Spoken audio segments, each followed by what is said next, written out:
Hello everyone, welcome to this channel again. आज IBPS clerk का paper था and हो चुका है। सो मेरा पेपर काफ़ी अच्छा गया इस बार। मुझे 100% उम्मीद है कि निकल जाएगा इस बार मेरा एग्ज़ाम एंड फाइनली मैं एम्प्लॉयड हो जाऊंगा। मैं आपको अटेम्प्ट अपने बता देता हूँ। मैं शुरू से बताता हूँ कि मेरा पेपर हुआ कैसा। एक सेकेंड, शुरू से शुरू करते हैं। सबसे पहले खुलता है GA सेक्शन।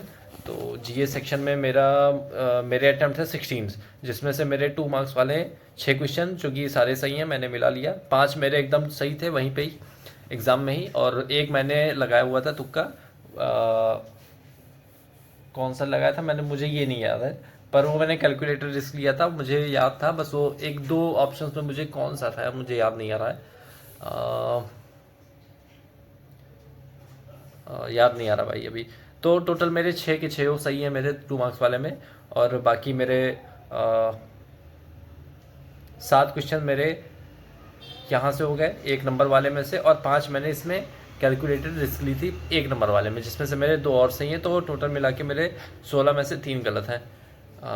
हाँ, तो 12 और 5 17, तो हाँ 16-17 नंबर मान के चलते हैं, यहाँ से हो गए।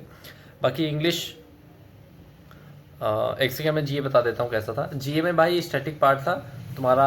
वो पूछा हुआ था इंग्लैंड का PM कौन है, एंड ओमकारेश्वर फ्लोटिंग, जो वो लगता है ना, सोलर पैनल्स जो होते हैं ना, वो फ्लोटिंग वाले कहाँ पे लगे हुए हैं, यानी कि वो बेसिकली पानी में तैरता है आपका सोलर पैनल। तो वो कहाँ पे लगाया गया अभी ओमकारेश्वर, तो ऑब्वियसली ओमकारेश्वर MP में ही है, तो मध्य प्रदेश ही उसका आंसर होगा। यही था, मतलब यही है। बेसिक लॉजिक लगा के भी आप कर सकते हो GA को। एंड अब आते हैं इंग्लिश पे। तो स्टैटिक वाला पार्ट था सारा, सारा नहीं, मुझे लगता है 50% तो स्टैटिक वाले ही थे, बाकी करंट अफेयर से पूछे हुए थे। एंड पिछले 5 महीने की मुझे तो लगता है, हाँ मई तक के आए थे भाई, क्योंकि वो जो तुम्हारा इंटरनेशनल बुकर प्राइज वाला था वो मई का ही था, हाँ, to be very sure. And हाँ, अब आते हैं इंग्लिश वाले पे। इंग्लिश इस बार इजी थी।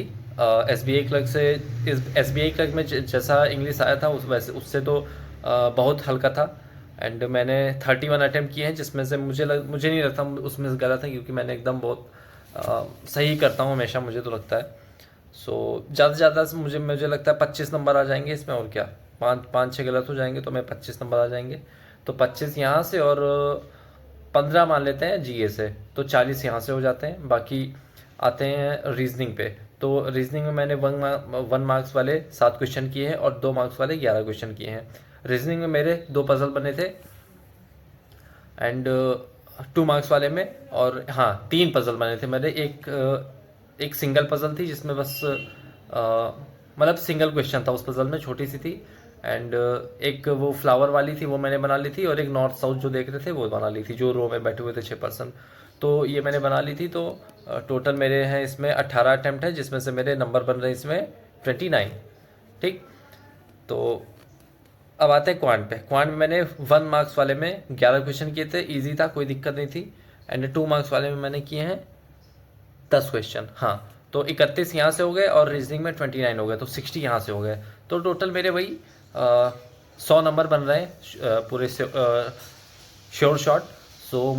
मेरा EWS भी है, और UP से भी हूँ मैं। UP में वैकेंसी ज़्यादा है, तो कट ऑफ मुझे लगता है नीचे जाएगी, क्योंकि पिछली बार वही 78 था शायद ना, हाँ। EWS का 78 था, एंड OBC का था 72, नहीं 74 था, एंड जनरल का था 80। मतलब 80 तो नहीं जाएगी मुझे नहीं लगता, क्योंकि पेपर थोड़ा टफर साइड में था, टू बी वेरी ऑनेस्ट, क्योंकि बहुत ट्रिकी थी भाई वो पजल। वो हिबिस्कस वाली जो थी, जो फ्लावर वाली थी, हाँ, वो बहुत ट्रिकी थी, बन नहीं रही थी, बहुत मुश्किल से बनी थी। उसमें क्या था ना कि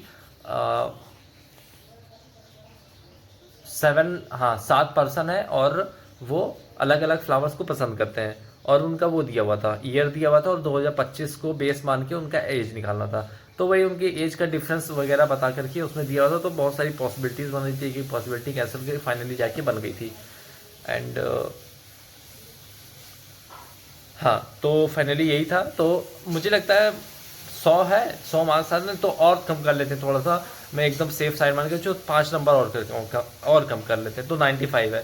तो 95 पे मुझे नहीं लगता कि मेरा रुकेगा। So yes, I am very confident.